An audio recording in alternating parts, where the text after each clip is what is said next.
You can please turn your page to page 4 of your workbook and please answer these questions before proceeding. We'll go through them together and I'll just give you some time to answer. When you think of this life, when you think of the life of this world, what one word comes to your mind? Just one word. When you think of this life, the reality of life, what one word comes to your mind? The next question. Has Allah subhanahu wa ta'ala promised that this world is going to be smooth and easy?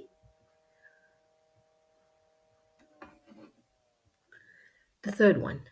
Open the Quran with a translation to Surah Al-Mulk, ayah number 2. Read it and write it down. The question on the PDF will direct you to a link, inshallah, to that ayah. If you're on the e-version, just click the link, click that question, and it should link you to the Quran directly, and you'll find the translation of that ayah. Read it and write it down. Okay, inshallah, I'm assuming that you've written down the ayah, and now we'll inshallah continue. Many of us, we stumble in our thoughts about Allah subhanahu wa ta'ala, mainly when we are in difficulty.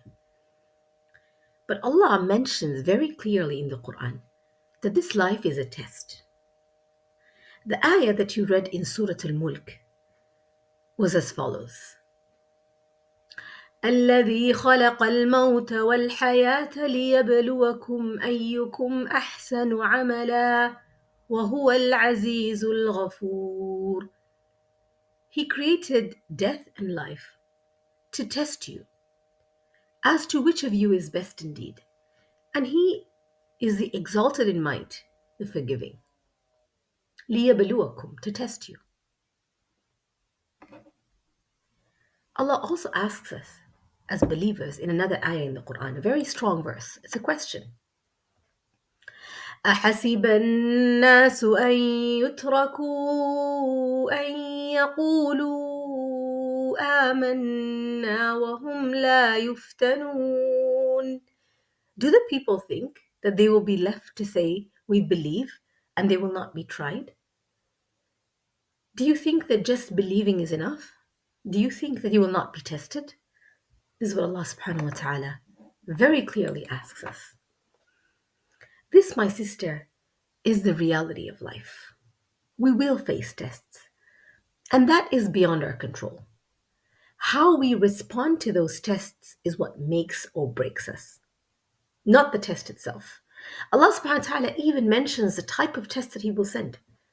Allah says, وَلَنَبْلُوَنَّكُمْ بِشَيْءٍ مِّنَ الْخَوْفِ وَالْجُوعِ وَنَقْصٍ مِّنَ الْأَمْوَالِ وَالْأَنفُسِ وَالثَّمَرَاتِ وَبَشِّرِ الصَّابِرِينَ.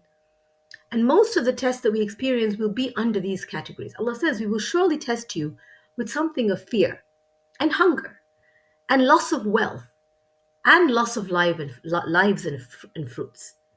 So fear, hunger, loss of wealth, losing our money, losing lives, we're losing our family, losing people who are precious to us, losing ourselves, we lose. This is something part of this dunya. And Allah subhanahu wa ta'ala says, وَبَشِّرِ الصَّابِرِينَ. So the test itself is not at all in our control, but how we respond to those tests is what makes us or breaks us, not the test itself. And how we respond to the tests in our life is what Allah subhanahu wa ta'ala has given us free will on. We do not have the capacity or anything to change what happens to us, but we do have free will and we do have control on how we respond to what happens to us. I will repeat. This life will have tests, both tests of blessings and tests of hardship. We should expect it, as this is the reality of life. How we respond to those tests is what is most important.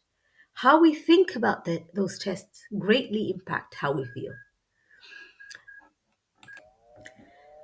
Thinking about Allah positively with hope in His power and mercy is what helps us. Do you think that the two sisters that we mentioned in the previous examples will feel the same, even if they have the exact same test? Who would be more content and stable, Faiha or Saira? Imagine that they have the exact same test.